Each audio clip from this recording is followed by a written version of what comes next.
Welcome back to the FanSpeak Network and a very special four-person edition here we have today because we were talking 2024 best ball lessons learned before we get even deeper into these 2025 drafts.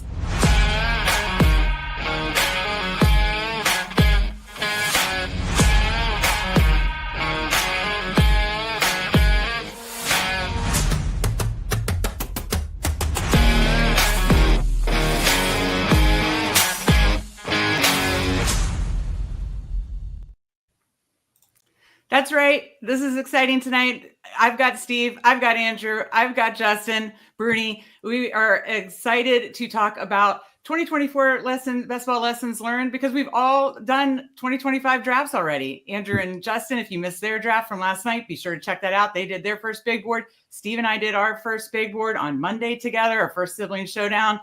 Celebrated Steve's 50K big board win from last year. Got to celebrate before we look forward. And today we're going to look back before we look forward. Any lessons learned from our processes, what we did right, what we did wrong, or good, bad, whatever you want to call it.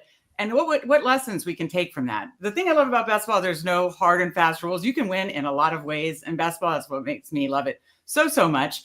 But I do think you can still learn lessons from whether you do things right or wrong. So I'll go around, say hi to the guys, and then we'll get into it. Always good to see Mike Robb in chat. Andrew, I'll go to you first. How are you doing tonight? You excited to talk a little process stuff tonight? Yeah, I said to Bernie, I was like, they didn't really let us wait a whole lot to, go from drafting dailies to back into the best ball streets once again. So yeah, I mean, it's exciting. I've definitely learned a lot over the past few years of drafting best ball. So it's an exciting time for us. And I think the game is only growing. Exactly. Absolutely. Only growing. Bruni, I know you did a ton of big boards last year, a ton of BBM, and you're already in the big board streets. How are you doing? Are you excited to get back into the big board streets? I assume yes. Anxious, excited, happy, all the feels, all the feels. My happy places are lighting up in my head. So that's nice. All green lights go there. I got just like 4 drafts in. So, maybe. Okay. I think that's where I'm at. 3 or 4. Yeah. 35 last year. So maybe we get to 40 this year. We'll see.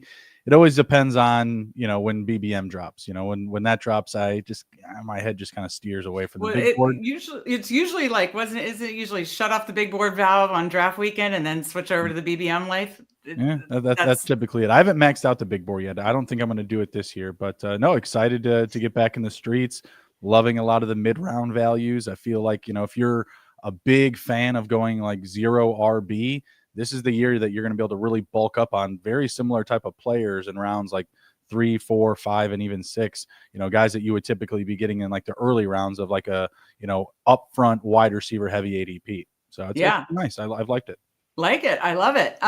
Shout out to Bruni too. He's been doing our graphics. We're trying to get better YouTube thumbnails and Bruni's crushing it. We did a Hangover theme for Steve, celebrating Steve's 50K win. Had to stick with the Hangover theme, 2024 Hangover, but then we're moving on to 2025. I just really wanted Bruni to put my head on Heather Graham's body, which is totally catfishing the best ball community. But no, shout out to Bruni in the crushing the graphics. I'm very impressed. I love it. Steve, I know you're sick as shit, but other than that, how are you doing? And I know you're so excited to be back in the big board streets. Well, I am. Best ball is helping being sick because I get to just do drafts, both baseball and football right now. And football is my favorite, so it's good to have that back. I was telling them I've done a couple fasts so far.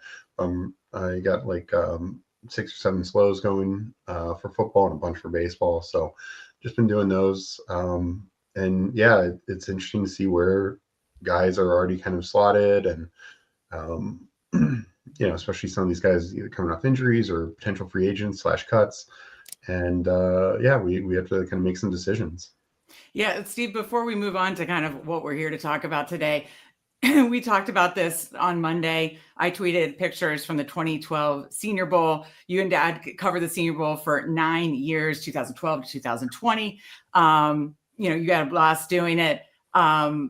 you're reading the reports now. You're just, kind of just watching the clips, reading the reports. Is there a player that, like, one or two players, best ball related? Not, I know there's some guys crushing on defense, but are there best ball related players that have stood out to you just from the reports you're reading or the videos you're watching on Twitter?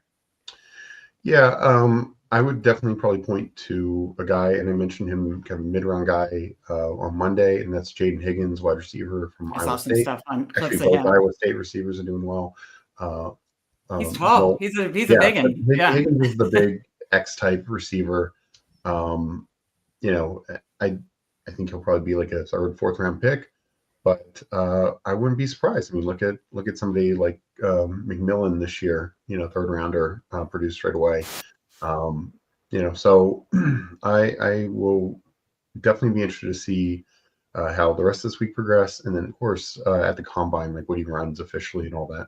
Yeah, no, excited to see more on him. I know you're a big fan of Cam Scattergood. Steve sends me video clips of Cam Scattergood and stuff. So is he at the Senior Bowl or no? He was a last minute decline. So gotcha. Decided not to. So he is indeed a senior. Okay, gotcha. Okay. Yeah.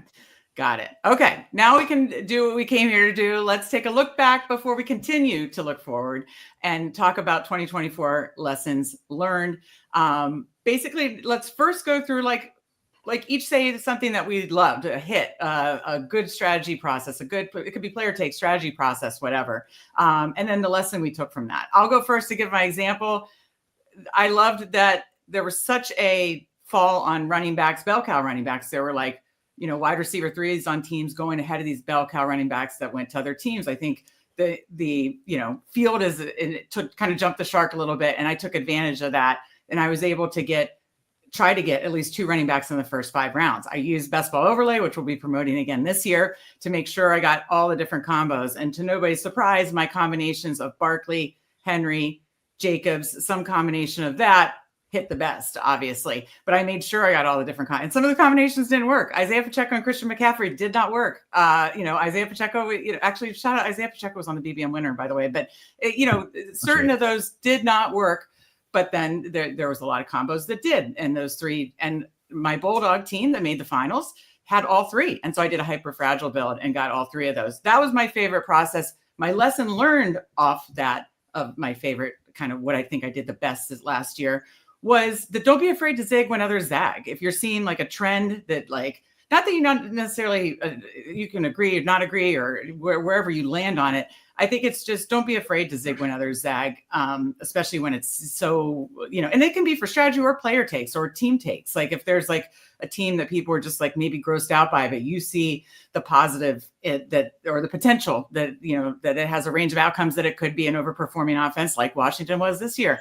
Don't be afraid to zig when others zag if there's something, something falling, I'd say. Any thoughts from you guys on my first lesson learned? I mean, you're right. Like, and I tell people, when they are drafting that, you go in with a mindset of like, I'd like to do this team, but it can get blown up real quickly depending on how the draft is going. So don't be afraid to, like go off your strategy a little bit and get out of your comfort zone and draft a different team. It may feel yucky, but I mean, again, like we really have no idea what's going to happen in the season. So a team that you may not like, which is the team that, led me to the BBM 4 finals, was a team I absolutely hated, and it got there, right? Like it just kind of goes to show you that like we really know nothing, and we're just trying to draft, the best of our ability. So I agree with you. Zig when others zag. Yeah, that, and also no matter what strategy is your favorite, like whether it is 0 RB, hero RB, double anchor RB, whatever it is. We don't, like you said perfectly, Andrew, we don't know what's going to work this year. We have no idea. Last year doesn't tell us, the year before doesn't tell. We have no idea what's going to work this year. I'd say just diversify your portfolio. If you're doing a lot of drafts, even if you don't love, double hero RB, or even if you don't love 0 RB, still be willing to do, or different strategies, elite tight end, 2 quarterbacks, 3, whatever it is, be willing to diversify the portfolio, because we have no freaking clue, none, of what is going to work in 2025. So Andrew, I'll go to you next. What was one of the favorite things you did and the lesson learned you took from it? I like, and you kind of actually just hit on it, was 2 years ago, I didn't really diversify the portfolio. I really went in on my player takes, which worked. I did get to the finals, but I didn't advance as I, kind of wanted to, Right. This year, I diversified it a little bit more. Obviously, I still had player takes and guys I was taking, 23+% of that I felt good about, but I diversified it, which got me a better advance rate. Now, unfortunately, it didn't work out in the playoffs. Week 15, all my teams took a shit, and then my players continued to do well through the rest, which kind of sucked watching them explode. I'm looking at you, T. Higgins. Yeah. But yeah, I mean, definitely diversifying the portfolio was something I learned to like a little bit more. With that said, I do want to maintain a level of players that I want to go hard on and be above 20% on. I think 20% is like my portfolio, right? I like to be a lot of guys around the 15 to 20%, but it's the guys that I truly believe in that I want to go above that, anywhere from 20 to 30%, depending on who it is. Yeah, no, I like that. I like that. And that's something I'm trying to improve each year too. Like the thresholds I'm most comfortable with. And I did get a little bolder this year. It ended up being fine. The year before, I kind of got a little too bold with some of the early round guys. And I do need to be careful of that I do think you need to have a cap at a certain level unless you're just not risk adverse at all, So yeah. So Andrew, that's Andrew's. Justin, let's go to you next. What is your lesson learned of something that you really liked that you did in 2024? Tried and true strategy in best ball, just continue to hammer it, is late round QB. We saw last year, a lot of us got caught holding the bag with Patrick Mahomes, early ADP value, kind of expecting him to always be like a top 5 option. Seeing just the continued drop off in QB ADP, especially like right now at the big board, it's very nice. Last year, I advanced 40% of my big board teams, and my most exposed quarterback was Russell Wilson. Had no idea on the situation this time last year where he would be. We had no idea he was going to be with the Steelers, if he'd even be a starter. So in that sense, getting like that round 18, 19, 20 QB value, you just don't know what it's going to be. It could have been Sam Darnold. A couple of my favorites last year were Baker Mayfield and Geno Smith. Those really hit. But likewise, I didn't do very well with the guys like Will Levis, Kirk Cousins. There is going to be some fall off there. My most exposed quarterback of the big board, or I'm sorry, not the big board, Best Ball Mania last year was Jared Goff. He was always a value, right? Yeah. Not necessarily sure if what we were going to get from Goff this year was going to be like top 5, QB production. That's not what we were expecting, but we knew, some telltale signs: good offensive line, solid running game, good play calling. It all seemed to fit. So again, just kind of picking up those, you got to keep your ears to the streets, picking up those little clues throughout the offseason. Obviously, I, stepped in some doo-doo, Kirk Cousins, Will Levis. Maybe I just get off of some weirdo QBs this year. Maybe that's it. But, you like that guy and the mayonnaise guy. Maybe they shouldn't be my poster boys on my QB board. They were number 2 and 3.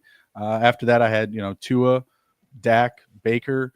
Tua and Dak right now, very valuable, very good ADP in the big board. So those would be some guys that I would kind of continue to follow that late QB draft method. They may not have the most hype right now, Tua and Dak, but they're guys that we've seen that can be, top 5, top 10 at their position.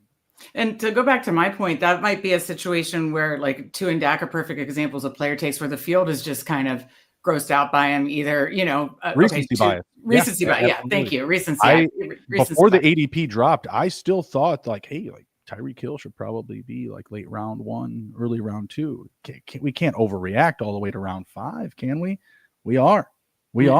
I mean, this is a guy when I was talking to Andrew, the other night about it. Like, he can drop you 50 fantasy points in a half, and it just completely falls off because of recency bias. I kind of like it. I'm a fan of it. I'm buying. Yeah, and I think especially in these big board streets, taking advantage of recency bias. I think with the Cowboys, we saw this 2 years ago when McCarthy kind of took over play calling. People were grossed out by the hire of Schottenheimer, and people were like, "Oh, they're going to be terrible."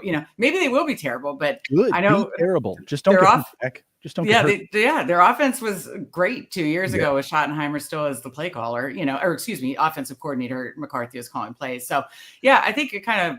Yeah, when other people overreact to certain things. And to your point about like the Levises and Cousins of the world, I was all over them too. Listen, there's no Vegas Dave's here is sitting here on the panel. We don't know. We don't have all the answers to the test. Like no fantasy analyst is always right or always wrong. we're going to have our hits and misses. I think the key I think we all like to lean in on our player takes is to be more right than you're wrong. And I think we do a good job of that. Good to see spread in the chat. So yeah, I mean, nobody's perfect, but just honoring your player takes, like you said, keep your ear to the ground and try to, hopefully our goal is to certainly be more right than we're wrong. Nobody's going to be perfect though. But I like that. Steve, what is your kind of favorite thing you did this year and what lesson you took from that? I think my favorite thing was really sticking to, I kind of shut out some of the outside noise. Not that I wouldn't read stuff or whatever, or watch other shows, but I stayed true to my projections for guys and the teams that I wanted to be high on. And were some right? Yeah, definitely. But some were definitely wrong. Just like Justin's point, like Tennessee was a team I was high on. Cousins was a guy I was high on. But and some were, injury related. But it was because I was high on, Baker was one of my big stands, and I just believed, and and the other thing was, I think a lot of times because Baker's two stud guys you pair him with went earlier, if you didn't get him, a lot of people just wrote Baker off, and then he'd fall an extra 2 rounds, and just scoop up that value and just put Otten on the team, put McMillan on the team, and just be fine with it. Well, to your point, he was on your big board. He was the reason you finished in 4th place on the big board. Yeah. He was your hero on the big board. You missed out on the Tampa receivers. He fell, and you said, "Screw it, I'm taking him at the value. Yeah. He's my guy." And then I think you weren't able to get Odd, and then we didn't know McMillan obviously was, and sometimes you miss out on that stack. And again, that we want to stack all 3 of our quarterbacks, but it doesn't always work out that way. But anyways, it's like I just. And not just with him, just across the board, a lot of guys that, I stuck to my guns on and didn't let too much outside noise come in. And I thought it helped me out. And, it's kind of a mix of what whatever everyone said, but like Andrew said, like, I was never so grossly overweight on anyone. So it didn't hurt me because I didn't have 60% of anyone. Right.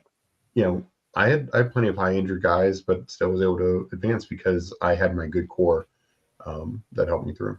Absolutely. I just want, before we get to our kind of the other side of things, I want to go to the chat really quick.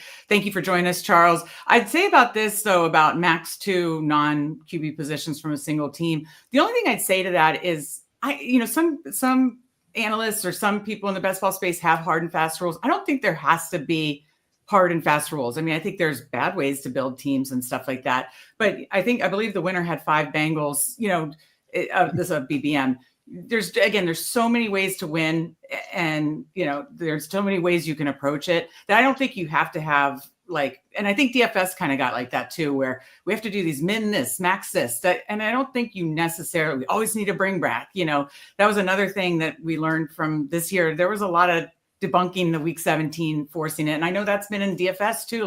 We don't always have to bring it back. Now next year, I mean, listen, the San Francisco Detroit game was the game that everybody wanted to stack, and it did go off. It's just, you could have success without doing that too. The guy who won got drafted, Ricky Parasol, in June and had a terrible closing line value. That's my way of saying, if you want to focus on week 17 or closing line value or max certain things, you can, but I don't feel like you have to have certain hard rules. There are so many ways to win and have success in best ball. And I think I just like building strong teams, mixing player takes, team stacks, finding value. Yes. But I guess that's just my way of saying, I hear what you're saying, but I wouldn't pigeonhole yourself into too many roles. Does that make sense? Or what do you guys think on that? I'll go around. Andrew? 1,000%. Yeah. Yeah, I mean, definitely, I think there's a right and wrong way to his question or his statement is, about having max 2 non-QB position players from that single team. I think if you hit on a really good team that's scoring a ton of points, it's fine to have 4 from the same team, right? 4 or 5. Yeah, exactly. Right.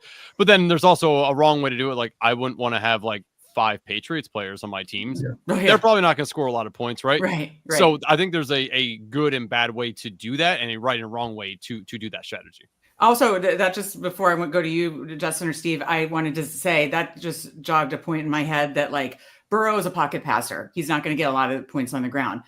I think you can stack those teams out further than you could say Lamar or Jaden, because they're going to get a ton of those points on the ground. So I just wouldn't, I guess that I'm not going to have a rule. Like I can't have more than 3 Commanders or 3 Ravens. I'm not saying that. I'm just saying that I saw people forcing stacks last year with, McCaffrey, Sinnott, all these people. I would just say that like with a rushing quarterback, you don't have to go as far as maybe a pocket passer. Guys like, Purdy and Darnold and Burrow and these pocket pat Goff. Yeah, I stack those up a little further, but I wouldn't say that like force a rule. I would just say naturally in my head, I'm not going to overstack rushing quarterbacks, just knowing where their points come from. I'm missing all these good comments because I'm trying to think here. I love it though. The only thing I'd add is no, and I think if you want to have that as like your primary, like the majority of my teams, I want no more than 2 guys. That's fine. But like Meg and others are saying, like particularly if the team's right, like it's okay to do more. And also for some teams, sometimes we think like, oh, we don't want a running back with a quarterback or something like that. I mean, look at Lions, Bills, a lot of teams, Eagles, Ravens, Eagles, like these were top tier quarterbacks and they had great running backs. In some cases, Lions had 2. So,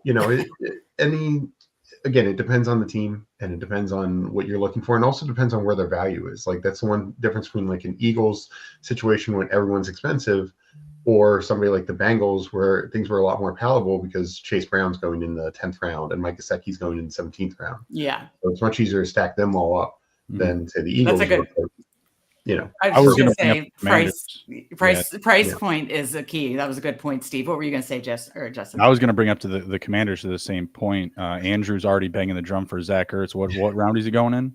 Oh, dude, he's like ADP like 195, something like that. Yeah. So like Zach Ertz, ADP 195. Let's say you started off with a Terry and Jaden stack. Yeah. Why I would have no issue grabbing B-Rob, Diami Brown even into that mix. It's always going to be situational to me. Diami Brown would be a pick like, oh, you got to hold off free agency, you got to hold off a draft pick type of thing. Yeah. But if he did, right, his value would just skyrocket.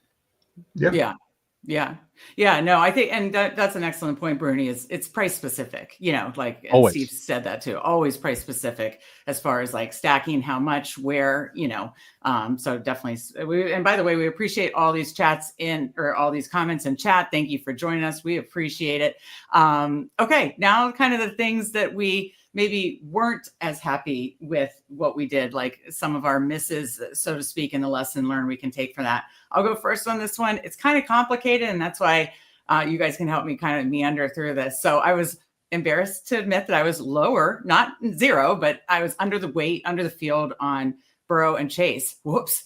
But the wrist surgery, I got a little shaky and scared on Burrow and the holdout on Chase. And then vice versa. So I gave too much weight to that. Conversely, the guys that were injured during camp, now the McCaffrey thing, I'm not going to feel bad about. We all got bamboozled by 49ers terrible reporting, and that's the situation. But, guys like Hollywood Brown and Roman Wilson, I just kept drafting at like an obsessive rate. So that was just, I needed to just put down the stop clicking at some point. But supposed to be the Lad McConkey in the East. Yeah, exactly. I thought he was. I thought he was. Pittsburgh had no slot receiver. And as we saw the year bear out, their receivers were terrible outside of Pickens. And then he was hurt or in trouble all the time. So like, I thought for sure I kept buying the dip. I guess my way of saying both sides to those whoopsies, because those were whoopsies on both sides, is there's not a hard and fast rule on like the coming back from surgery, injury in camp. I don't think there's a hard and fast rule, but I do think context matters to everything. Because like if I would have said, okay, don't draft any guys injured in camp, I would have been off. Lad McConkey kind of got like a little banged up. It was minor, Justin Herbert had a little thing, Josh Downs. These were guys you still wanted. So like you can't have a hard, fast rule. Like I'm never going to draft a guy who's injured in camp or never, but I do think for me, the lesson learned in all of these whoopsie daisies is double down on adding context to everything, double down on using Coach Speak Index, Twitter Doctors, any resource I have available to kind of just dig deeper, keep digging deeper before I keep clicking or not clicking in the case of Burrow Chase, or keep clicking in the case of Hollywood Brown and Roman Wilson. I think there's not like one rule. It's a like, just make sure, but I think Tyler in chat has talked about this, maybe with the injuries guys, then stop buying the dip. So over and over and over and over and over in the case of, like, for me, Roman Wilson and Hollywood Brown. But yeah, that's my reaction to it, is just like, put context to it and keep using all these resources we have at our disposal. Coach Speak Index being one of my favorites, the Twitter Doctors that you trust being another one. Any thoughts? That'll go around the horn. Andrew, any thoughts to that? No, I mean, you're 100% correct. Like, I mean, I honestly, I can't explain it any better. Like, you're correct with that as well. And honestly, I don't like you're right. Steve, Andrew, or Justin, anything to add to that? No, I mean, I think like you said, like, don't to the point where it hurts you, and you're like, anyone who gets banged up and misses a day of practice, I'm not drafting. But just a lot of it comes down to value, and a lot of it comes down to, if you've already drafted a guy, maybe they start falling, you think, oh, now I'm going to get them at better value. It's like, maybe you already have too much of them, Mm-hmm. And like, that's what you're saying about, like, Roman Wilson, and that was the same for me for Hollywood Brown. I was taking Hollywood Brown a ton in the 50s and 60s, and then he gets injured and he gets to the 70s, early 80s, and I'm still taking him. So, Right. Like, I should have just stopped and pivoted from there. But yeah. All right. Andrew, you go next. What was something that you thought was maybe, I keep calling it whoopsie, but like a weakness this year that you could take a lesson from? So I'll say two things. First one is differentiate myself in some of these contests a little bit more. I shout out Wiles. He tried to kind of steer me in that direction. The finance guy, the Excel whiz. He has an Excel sheet that he put all his best ball stuff into, what contest, the advance rates, all that good stuff, right? And I kind of just really was trying to go for the home runs, and sticking to the things that were like only advancing, not the best that you could really get for your money. So I definitely want to, make sure I'm doing that this year. Obviously, I'm going to go, pretty hard for BBM and stuff like that, because that's the crown jewel, right? But some of these other ones where you can advance a little easier, and then when you do advance, it's one of 6 or whatever the case may be. Like, mm-hmm. I want to make sure I'm getting those contests a little bit more, because as much as we would love to win $1.5 million, winning 20 or 30 grand, that helps you the next year be able to get even more teams in, right, and not have to break the bank to do so. So, that's one thing I learned this year as well, is that I need to get better with making sure I'm differentiating myself in some of these contests. And like, I think I did probably about half of the ones that came out I got into. I just need to take a look at those, and make sure I'm, putting my money everywhere instead of just in small little pots here and there.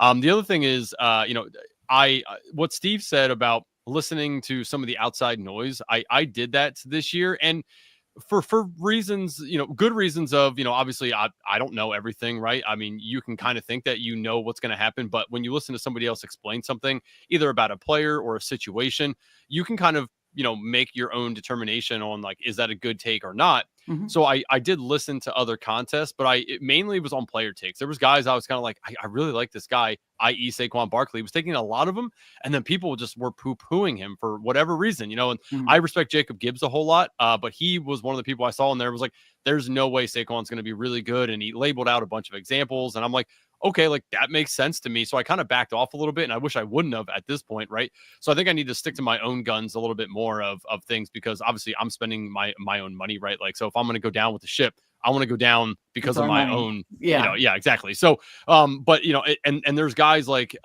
Puka 2 years ago. I really liked Puka. People were like, like, how's this guy going to do it? He's going at the end of drafts, blah, blah, blah. Like, and he ended up being great. Same thing with Tank Dell 2 years ago. I was high on him. People were like, he's small. How's he going to fit in? Mm-hmm. He's a rookie, blah, blah, blah. Right. And same thing, this year, there was, countless guys, that rookies coming in that I've like really liked.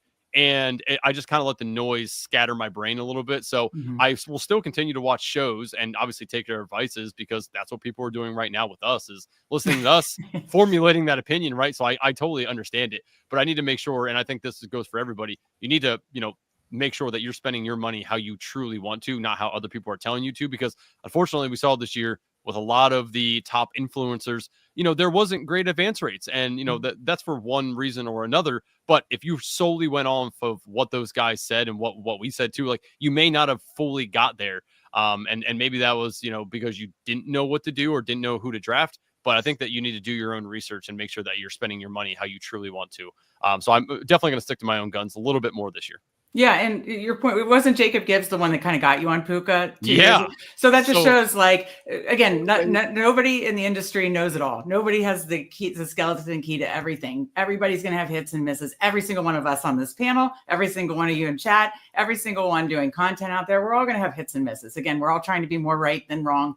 And, and we do all love leaning into our player takes. But I think that's an excellent point, Andrew, is at the end of the day, it's our money that we're like wagering on these players, and we need to be the ones that can live with that. If we have a gut feeling, and like Steve said, drowning out the noise, I think that, it's good to, like, if something's showing you something good or bad, again, it's kind of like the injury stuff, dig further, then, find a way to dig at it further to get the answer that you want. And then to the other point really quick, the contest selection, that was Steve and I's biggest thing after last year, because I was sat home, like, just a mess on week 17, so upset. And I said, I did all my contests. All my contests were 1 to 10, 1 to 12, 1 to 16. And I just want to have a shot to a better shot. That doesn't mean it was guaranteed, a better shot to week 17. And sure enough, I'm going to look for more of the 2 of to moving on. Week 15, I moved on from the Bulldog, despite having bad running back situation like you, Andrew. But the 2 of 10 really helped. So I thought the 2, like, I still like the 1 of 5, 1 of 6, but the 2 of 10 actually helped, because you don't have to be first. So if everybody else hits the nuts, and so I had enough to bring me up to the second place. Second week, the one guy in my pod absolutely hit the nuts. We both make the finals, but I finished in second. He finished in first. I ended up edging him out by 1 point, in less than 1 point, to get 5th place in the final. So we had like a very competing team. We were in our semifinals pod together. Had it been one of whatever, I wouldn't have made finals, because it was, he hit the nuts. He hit Taylor. He hit everything possible semifinals week. So I'm going to look to see for more of those, if there are. I don't know. Underdog did so many different offerings last year, and I love that. And they did some structures I didn't like, quite honestly. And I know people have different takes on this too, but for the little dollar amounts, I don't care if I don't get paid out to make playoffs. But if it's like 20 or more, I want to be paid out on my advance rate, So I have thoughts about that, so I have thoughts about, I do like the 1 of 5, 1 of 6. I want to be, I was advance rate snob last year. It paid off for me. I want to be advance rate snob again this year. And, I'm going to look for more of those 2 of whatever too, because that certainly helped me. But I think we all have different stuff, because I know, like, Bruni, I know you've always like maxing BBM, and there's nothing wrong with that either. People need to do whatever goals is right for them, right? Do you want to speak to that, Bruni? Oh, it's never over. Yeah, we're always in the fight. I'm not settling down. Like I said, as soon as that big board ends, we switch over to the BBM. That's it. Yeah, I mean, you got to. This year, I will get into some smaller competitions, but it won't be at casualty of. Okay, it's not coming. Yeah, I get what you're saying. Are you totally asking for a raise right now? Anyone that wants he is making some sick. He is making some anyone sick that wants graphics. to give me more money to max out, I will spend it in an unhealthy way. No problem. No, I think it's all like, ask yourself what your goals are. Like, to me, like, I know I want the absolute best chance for week 17 sweat, even if the total amount is less. I totally respect Bruni being like, hell no, I'm going maxing BBM. To me, I did pretty well in marathon. I actually think I'm going to put a lot of my BBM money in more in the marathon contest. So, like, everybody's different, and that's okay. But yeah, I am going to be an advanced race, not for me personally. And just like you said, everybody needs to spend their money the way they're comfortable. yeah, I'm definitely not doing much BBM this year, and that's okay too. And I'm going to be doing more of those like advanced rate snob, 1 of 6, 2 of 10, and then a lot more marathons. Steve, how about you? I know you're kind of like a hybrid of that. Yeah, no, I definitely am looking for total volume, but I want, the smaller contests. I'm going to have BBMs, these big boards, so I like mixing it up. Yeah, I get it. Bruni, what was your, because we went through Andrews and I kind of then did a big feed off that. What was your kind of, whatever you kind of wanted to do better and the lesson taken from that? Don't draft and drive. It's not ideal. It's not a positive ROI. That's for sure. Took a bit of a hit this year on the BBM advance rate. And yeah, I work in like an outside sales. So, I'll be like, oh, I got an hour and a half drive. Well, let's drop a BBM really quick. No big deal. We'll knock this out in 50, 60 minutes. No problem. Yeah, maybe being a little bit more present. Don't do less driving drafts. I mean, realistically, the pudding of my poor results this year was missing on running back and trying to rely too much on mid to late round RBs. Guys like Zamir White, guys like Jaleel McLaughlin, I was really high on last year, supposed to be the next Alvin Kamara for Sean Payton. Didn't happen. I landed Chuba, right? So like I landed like one of like my top 5 most exposed running backs. That's not good enough to yield top results. I think this year, with just at least so far the kind of the overcorrection of running back ADP, I think it's just going to be easier. I think that the ADP is really just going to prioritize me to draft running backs more early. It's very rare for me to draft a running back in like round 1, unless it was probably CMC. Didn't do it a lot. And it was typically because of like Saquon Barkley, Derrick Henry. Like I had a lot of those guys still, but not as much as I had like lock, stock, all of the late round guys. So I was very much a wide receiver snob last year and, didn't prioritize the position enough, in my opinion. Going through my my exposures, Eckler was my most exposed. Don't hate that, but not enough at 22% to bring home the bacon. Jaleel McLaughlin, Chuba Hubbard, Dame Pierce, Jerome Ford, just not good enough. If those guys were more of even like Tony Pollard, I know Najee Harris had a bad run, but I in my mind that would have been a better one. Or like David Montgomery, obviously someone in more of like the upper mid rounds, I would have done a lot better. Gotcha. Now I have to ask you a follow-up question. Don't drink and drive. Don't draft and drive. I was going to Okay. Do you do any slow drafts? Because I switched to more of that. Okay. I switched to more of that this year. And I do think that was a little plus EV for me. And I know Steve, anytime I see Steve, he just scrolls and his phone is like, he's just. Yeah. That doesn't do it for my dopamine switches, unfortunately. Like it's just. Okay.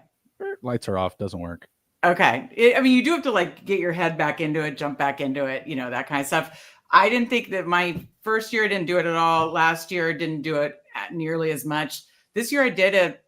Probably of my non-stream drafts, a high percentage was slow draft. And I thought that helped me. But I mean, again, this is personal choices. Again, personal opinion as far as, what matters in contest selection and slow versus fast. It's all personal opinion. I like to go fast. I don't know. I'd like to go fast. Ricky Bobby approach. Yeah. I like it. Fast. I like it. All right, Steve, things you didn't do, anything you didn't do well that you would say, this is the lesson I'm taking from it. Yeah, I think and kind of dovetails slightly on what I did like is while I focused on my guys, sometimes I maybe drowned out the noise a little too much, or just ignored some situations that I probably should have been more open to. A couple examples, like, I didn't like the Browns because of Watson. And so I had a little Cooper, some Njoku, some Ford, but I had very, very little Judy, almost no Elijah Moore. And at cost, they were incredible. I mean, Judy especially was an incredible pick. Now, would it have been that way if Watson was there all year? Probably not. No. But, you just have to understand that sometimes the value is maybe there. And same with like the Colts and Jonathan Taylor. I thought he was going a little too high. And, because of Richardson's struggles, whether it's with Richardson later in the year or Flacco, they were just relying on Taylor more because they couldn't put the ball in Richardson's hands. So Taylor had a tremendous like final 7 weeks. If you look at what he did over the final 7 weeks, he was on your big board 4th place too. Yeah, and it took him some, but it's like I was compared to the other backs around him. I was just I had maybe 5% Jonathan Taylor, 6%, Same, and those other backs I was like 10, 12, 15%. So some of these weaker teams, like, I identified that the team was going to be weak, but it took me off some guys who just were guys you wanted, guys you needed. And it's every situation is different. It's all about value, things of that nature. Malik Neighbors was another one. I didn't think with the bad quarterback play, and he did have a great playoff run and ended up really strong. Who would have thought that Drew Lock game against the Colts? That game was nutso, though. Absolutely nutso. So it's just to say that, and this is one thing I want to be better at, is even when I'm low on a guy, if the talent is there, like a Neighbors or Jonathan Taylor, I don't want to be all out. Like I'll be underweight 5, 6%, 8% at the field. Maybe, but I don't want to be all out if I think the talent is there. Yeah, no, that's a good one, because I was definitely a little too aggressive with that as well. A follow-up question, what Steve said, in the course of an NFL season, obviously injuries, but now we're seeing more and more each year the trades and then the impact trickle-down effects of these trades. There's really no way to predict that, or the quarterback benchings, that happen. Obviously, Drew Lock started because Daniel Jones got benched. Like, there's no way to predict injuries. I guess you could kind of predict certain trade candidates, benching candidates. How are you guys? Because I'm asking this question because I don't know. I'm trying to figure it out for myself of how to approach it this year. How are you guys approaching it this year to maybe be better? Because I was the same way as Steve. I was like, "Ooh, Watson is terrible. I'm out," and I didn't touch Browns basically outside of a little Ford, a little Njoku. How are you guys approaching these situations that could change drastically with benchings, trades, that kind of stuff? I'll go to you first, Andrew. That's a good question. So I think for me, it's like situational based of like, so let's look at like Joe Burrow, right? Like, we know Joe Burrow isn't being benched. The only way he's coming off the field is if he gets injured, right? There's other ones though, like look at Russell Wilson. We don't even know if he's going to be on the Steelers or not. So you could take him or Justin Fields and hope one of them is the quarterback there. And I'll use a bad example for myself last year, and you guys were high on him, was Sam Darnold. I was like, all right, like, I don't really know if I want to go draft a bunch of Sam Darnold, right? Like, I've seen what he can be on the field. So let me go take like, JJ McCarthy, because I figured that, maybe I'll get a good value there, which obviously that didn't pan out very well. But like, so for me, it's just situational based for every team as far as, will this guy be the starter the whole year or not? Is there questions there? Do I think a rookie could come in and steal the job, i.e., the Giants? Like, the Giants are definitely a candidate for having just a rookie quarterback from the get-go. Yeah. And like, as far as like in the drafts, like kind of what I'm doing is like, let's say I do have some wide receivers from the Giants, like I'll go take like a Cam Ward, hoping that he goes there and he's then the guy, and I have a stack before the stack is even a stack, right? Like, so it kind of depends. Like, for me, it's all situational based, and you're right, like injury we can't predict. That's why I also like the friendship strategy of taking guys that are the backups to those other guys, especially like wide receivers. I think that that's where we can get a good value on a guy. Like, let's say you take Neighbors and then you take Wan'Dale Robinson way later in the draft. If Neighbors gets injured, Wan'Dale Robinson becomes much more valuable, especially at his current ADP. So like, I'll look at those situations and kind of hone in on how I want to play a situation like that. And you could have did it this year with like let's say Chase would have got hurt and we had no idea what was happening with Higgins, if he was going to play or not at the time. And you could have went and got like Burton. Now, obviously that's a terrible example, but that's just coming He's to at my the head. casino. He's at the casino. Like exactly. Or like McMillan, like, and McMillan was a guy that I was high on, shout out, friend of the program, Pat over at Fantasy Dog Pound. He liked McMillions a ton. And like, I also did. And when Godwin went out, I'm like, this is it. Like, this was the play. That didn't happen until later on in the year. But for me, it's all situational based. I'll try to play that all out of my head. And I will kind of like X over the ones that I'm like, all right, like Patrick Mahomes is not coming off the field, right? Like, I'm not going and drafting Carson Wentz because if Patrick Mahomes gets injured, I doubt Carson Wentz is going to be a league winner for me, right? So for me, it's all situational based. Yeah, definitely situational. I know Justin Herzig had put like a percent bench risk to guys last year. His opinion, obviously, and I remember commenting him and being like, "You're way too high on Kirk Cousins." Boy, was I wrong. Again, we're not always right. We're not always wrong. And he had like a higher. I forget what he had for him, but he had like 15%, No, which I was like, no. They spent draft capital on a quarterback, like rather Yeah. than Roma Dunze. That would help Right. Kirk Cousins. I think you draft Roma Dunze right there. I just thought the amount of Have to money finish they those spent, no way does he get benched this year. And, Yeah. you know, I was wrong. I was absolutely wrong. So I think maybe doing that exercise might be valuable for yourself. You know, it could be in, you know, looking at other people's and adjusting it, or making your own for, you know, quarterback bench risk. Cause I was definitely off Daniel Jones this year, mostly because of that fear. Like, I should have thought that I was very high on Will Levis. So whoops, again, you know, like, it's like, we're not always right, not always wrong. Great that I avoided Daniel Jones, but then, you know, Levis gets benched too. So I do think assigning like that potential bench risk. Is there you know, and now let's talk, you know, the draft for this year for our, you know, big boards and everything, is two guys that I can't get out of my mind of, they kind of could be benched in my mind, is Geno and Tua. Any thought process between those two for you guys without us knowing what happens in the draft right now? They need somebody behind Tua to even come on the field. I mean, they've had nobodies like Tyler Huntley. Yeah, they need a better backup quarterback just because of his injury situation. No, I think they actually think they brought him back on practice squad, but yeah. Oh, did they really? Whatever. Okay. You know what I mean? Like, they don't have a backup. Like, it's over, you know. But even if let's say they get a better backup like a Jacoby Brissett or a Marcus Mariota or somebody like that. No, I want Mariota back.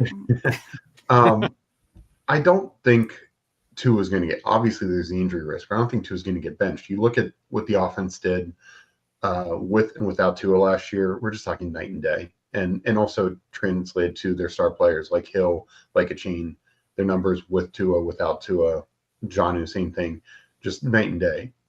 Geno, I think, is a difference because, and also Dolphins won way more with Tua and were competitive in games. You know, Geno, like, you know, he's done okay, but last year you can't really point to like his injuries. You know, he got banged up in the one game.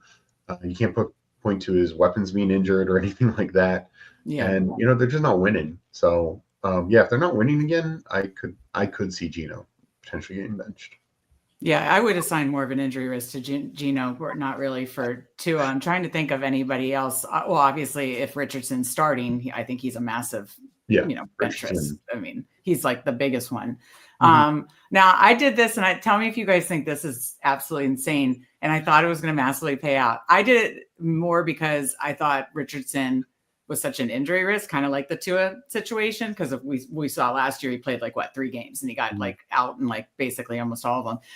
I drafted Joe Flacco on a cup of non-super flex, by the way, but I drafted him in the last round. I've done dumber stuff with my 18th round pick, like Roman Wilson. So like, I was like, oh my God, this is going to pay out. So I would draft like essentially, it was like a 2 quarterback build with like a handcuff essentially. And I was like, when the Flacco went in and had like a couple good games, I was like, oh my God, who is the genius now? And then obviously did not pan out.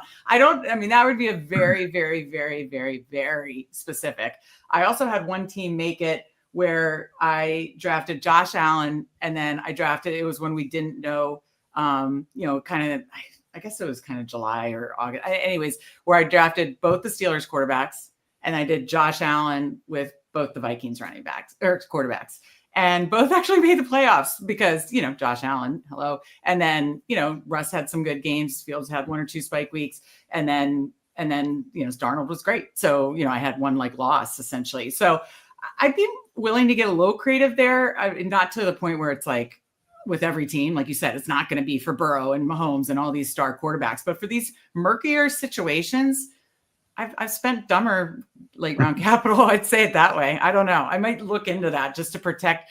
Like, I don't think I ever would have done it. I think I drafted Drew Lock once or twice in Superflex, just being like, well, I do think Daniel Jones could get benched.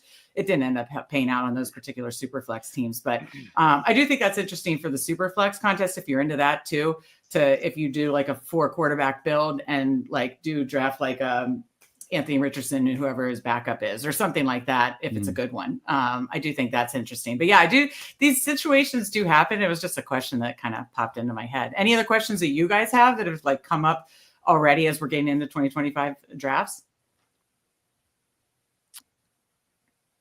No. And let's see. We got a comment in chat.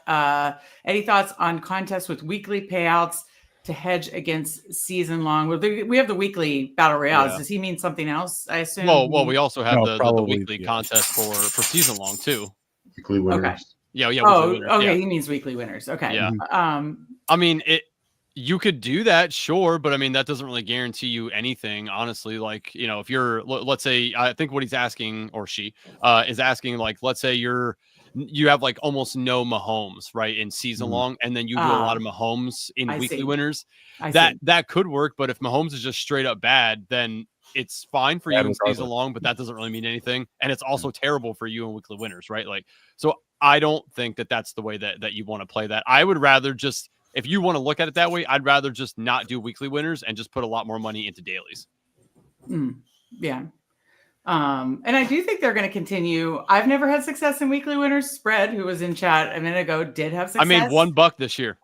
Oh, $1 profit over what I, yeah, that's right. That's right. I know. Be impressed. Hey, anytime any form of gambling you're profitable, I mean, I love it. I love it. No, Spread did some weekly winners show. He had some success this year. I've never really had much success. I mean, I have cash, but I've never had much success. So I'll probably do actually less because I do try to follow where I'm good at. Who knows? Maybe I'll stink at marathon this year, but I, did fairly well on drafters the year before. We're at a couple teams in the, I don't know, I've top whatever percent. And then I had one in the top 150 this year that I won like 800 on. So I'm going to put a little more in marathon and see. I do think Steve, I don't know if you want to talk about Eliminator and these different style contests. Steve had a lot of success in Eliminator. He actually thought going into week 17, that could be his biggest sweat. And it was good, but it definitely, well, more than min cash. Go ahead. No, I was just gonna say, Mike Rob's asking us like about a suggestion on like a gimmick contest. So I don't know if you remember, Hayden had put out a tweet like previously before this year asking. I put in there that I play in guillotine leagues, and I'm like, it is a ton of fun where somebody's getting eliminated every week, right? Like, and then they bring out this eliminator. I'm like, all right, like Hayden, you could just retweet my thing and just say, hey, good idea, dude, right? Like, that's here nor there. I didn't see it. It wasn't, given to me. Not a big deal. But I like that contest a lot. I think it's a really cool contest. And if you don't play in any in regular fantasy, you should get a group of people together and do it. It is electric. It is so okay. I need to get into that then. Oh, it's awesome. I read more about it this year, but I didn't really know. And then Steve had fun with Eliminator. So Steve, thanks you, by the way, for coming up with the Eliminator idea. Yeah, it's fun. Yeah, no, and that is, there are different ways to play, whether it's marathon, whether it's so if you're the type who feels you build a strong team but you worry about the pod lock and stuff like that, something like marathon is better. I don't think there are the weekly winners, but if that one person was asking like weekly payouts, there's just no way they could do that. Like if you finish first one week, you're not getting like home leagues. I know some home leagues do that where you pay a little bit to everyone who was a first place team or something like that, but there would be no money at the end for thing. So weekly winners, even that, it's only like 3% cash. But if you feel you're building really strong teams, then something like marathon, if you feel like Eliminator is good for you, or you essentially the first like 6-7 weeks you had to finish in the top 70% and you're advancing, and then a couple weeks it's top 50%. But that can be a much better way to do it. And yeah, you're gonna have weeks where you get upset, but sure, it can be a fun way to look at other types of draft styles. If maybe the tournament style isn't what you're finding to be the most fun. Yeah, and James Brimacombe on Twitter at Eagles handle. I know he's tweeted a lot about it. I know you guys have interacted before with him. He's a great guy. He came on Friends of Best Ball with me.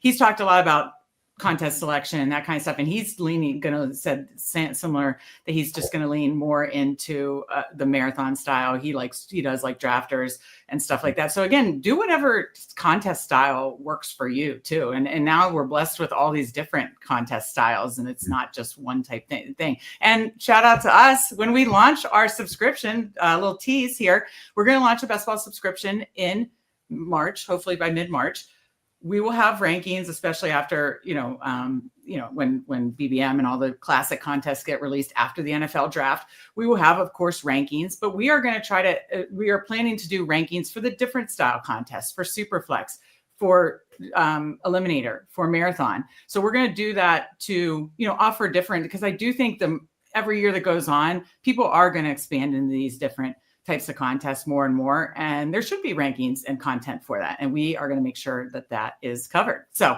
just want to throw that out. If you haven't liked like this episode and subscribe to the Fanspeak Network, be sure you do. Our next goal is 500 subscribers. We will do a $500 giveaway when we hit that. We are close. Help us and get the there. Cocktail playbook. That's right. Still That's got right. one more sitting here waiting. Let's go. It's been waiting. Let's go. We gave away $100 on Monday to celebrate Steve's win. We got a cocktail playbook. We got a $500 giveaway. Help us get to 500. Make sure you're subscribed. Turn those notifications on. We are now in big board season. So you're going to see shows every week from all the faces you see on this channel. And then you're going to see Spread and Tyler doing drafts too. So we're going to have a ton of best ball content free on Fanspeak through up till March. And then again, we will launch a subscription that we're really, really excited about. More details to come when that happens. Always good to see Pat, Fantasy Dog Pound, Mr. Best Ball Overlay in chat. Always good to see you. How about we just do final thoughts to wrap it up, guys? Final thoughts from everything we've discussed today. I think this was valuable. Maybe I'm biased. But I've also enjoyed Bruni's cat, and now my dog is doing absolute spins in the background. So we're getting like a lot of appearances today. I think this is super valuable for my process as to what I want to focus on going into these, getting heavier and heavier into these 2025 drafts. Let's each give our favorite thing that we are going to kind of keep in the back of our head or front of our head as we're going. Andrew, do you want to go first? I guess a couple really quick things for me. First is, and you said it earlier about diversifying the way that you're drafting. I like zero RB a whole lot.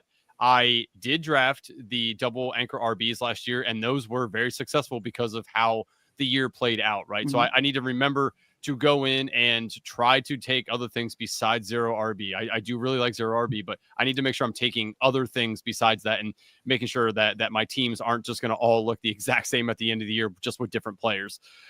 Second thing is, take your shots on rookies. We've seen it year over year, right? Some rookie or a few rookies end up being big difference makers, i.e. for me this year was Brian Thomas Jr. Brian Thomas Jr. was a very good value for where you got him. I just really honed in on him, really liked him, liked his play style, stuck to my guns, drafted him a ton, and it really did, pay off. So, for me, it's, those two things, stick to your own guns, take a shot on some rookies, and make sure that, again, spend your money how you want to spend it too. Like it's very important to do that. I like it. I like all those, Andrew, and I'm keeping all these in mind. I got mental notes going. Justin, what's your biggest thing that you're walking into these 2025 drafts with? Draft more Adam Thielen. Oh, sorry. God, I was going to answer for you. Did you see that draft I posted where I had Nick Westbrook-Akine? I was so mad that wasn't Adam Thielen. I was so mad. I had pure 2020 wide receiver aura. It was. What is he, 48 now? Something like that? Thank you, Jamie. Had to say still could be the wide receiver one in Carolina. I mean, he needs to stop messing around and go to a contender. That is true though. Some of the stuff he was doing last year, and I was old man snobbing him down the stretch last year. I was like, damn, dude, come on now, you got to get out of Carolina, brother. What are we doing here? What the hell? I think my biggest thing is just exploiting ADP. If you're a big NFL fan, you're a best ball degenerate, what you may consider kind of soft news in January and February may be completely irrelevant to the casual best ball drafter that's just, let's just throw in a draft. Let's just throw in a draft, right? So don't throw just some what you may consider soft news to the wind, because to other people it may not be. Kind of what Andrew alluded to with the Zach Ertz ADP. He says he's coming back. He says he wants to play with Jaden. No movement on him whatsoever. I saw Matthew Stafford says he's coming back, and that's not the best example. I think he's quarterback 28 right now, but still someone in that late rounds that you might be able to trust, as your QB3 in the big board. So keep your ears to the streets, look to exploit ADP, be ahead of some market shifts if you can. And just kind of back to that general idea of not being overweight on one particular position, strategy, roster build, etc. Totally agree. Absolutely love it. Steve, final thoughts? I'd say my final thoughts kind of combo of what everyone's saying and what we said all along. I think Justin's point of look for the ADP value, and what I'd add to that is make sure you're drafting players at ADP where you can see how they will fit there. Like if somebody is wide receiver 9, make sure you're able to tell a story that guy can be wide receiver 9, on the year. Or a great example last year was like Tank Dell. Just how was he going to be a top 50 pick? It was going to be really hard, and very unfortunate what happened to him. But it's those kind of situations where not everyone can eat on every team, and when you have a running back and 3 receivers taken in the top 6 rounds, it's just somebody's wrong. So that's just one example. But and same with guys who are going later. Like sometimes you have a guy going really high, and this was something that I failed on. Like Quentin Johnston, like I should have taken more of them because if the Chargers were going to be good and Justin Herbert was going to be good, it wasn't just going to be Ladd McConkey. And none of the other skill guys for the Chargers were going in the top 70. So make sure the ADP makes sense, and that's where you can find value. Chargers being an example where they were just totally undervalued. Guys like Dobbins and QJ and even McConkey. If Herbert was going to be good, then they should have all been drafted higher. Yeah. Well, to that point, Steve, I made the point on Monday that you've been like the raw wide receiver whisperer. 4 years in a row now, you've kind of kept me off certain receivers. And when Quentin Johnson was a rookie, you kept me off of him, said, no, he's too raw. Last year, you said Legette's too raw. Second year, you buying in on Legette? I'm a little bit more interested. I mean, let's be honest. Jalen Coker had a better year than Legette. But no, I mean, there's some upside there. I probably won't take him as much in the big board. I do want to see how camp reports and things like that start to be. Yeah, I wasn't trying to say, I need now how much you're going to have all season, but I think the people drafting Jennings over Ricky P is crazy. Well, Steve, honestly, San Francisco is a perfect example. We have a running back, a tight end, and 4 receivers taking the top 90 picks. No way. Even I don't care how good San Francisco it is. There's no way they're all paying off. Correct. So 1 or 2 are going to fail. Yeah. Who are you at? Receivers. Yeah. I'm scary enough. I think I'm more out on Debo just because of his injury history, getting older, that kind of stuff of the 49ers receivers. Do you guys have who you might be lower on? Yeah, I think Ayuk's value right now is amazing at wide receiver 40. A guy that was going in round 2 last year. Yeah, he'll be coming back from injury. But the second that you get any positive news about him rehabbing, looking good, he was a clean ACL tear, right? Yeah, I believe. Okay, because I know someone, Sam Sherman did a tweet. I think I retweeted it of, the guys coming back from injury. Some guys aren't looking as good. Like, Rice, that's an injury we have no idea, the PCL, LCL, and I'm going to be careful. I'm going to be more cautious on this. Is again, and I know Tyler, at Chemo Cowboy in chat has talked about this on Twitter recently because he wants to be more careful about those injury reports. So I am going to keep, definitely pay very close attention because I have no idea, the timelines and stuff like that. So I definitely have to pay attention. No, I loved all 3 of your guys. Like summary, mine would be kind of, summarizing what I said earlier. Let me see if I can say it in a more succinct way. There's so many ways to win in best ball. You can't take any one strategy or rules or pigeonhole yourself into certain rules too much. I'd say try to lean into a combination of your player takes, making smart allocation, as far as your roster construction, no matter what strategy build you're doing.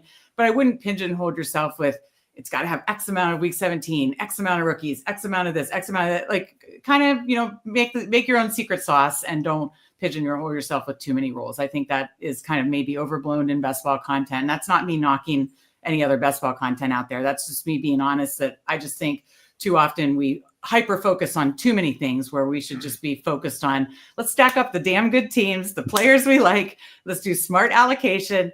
And, I think that'll lead to some high advance rates and to some teams that can make some noise in the playoffs. So that's my final thoughts. Justin, you always have the best outro. Do you want to get us out of here? Sure. Appreciate talking with you guys. Hope you all have a good night. Love the chat. Take care. Be well, be good. If you can't be good at it. We'll see you.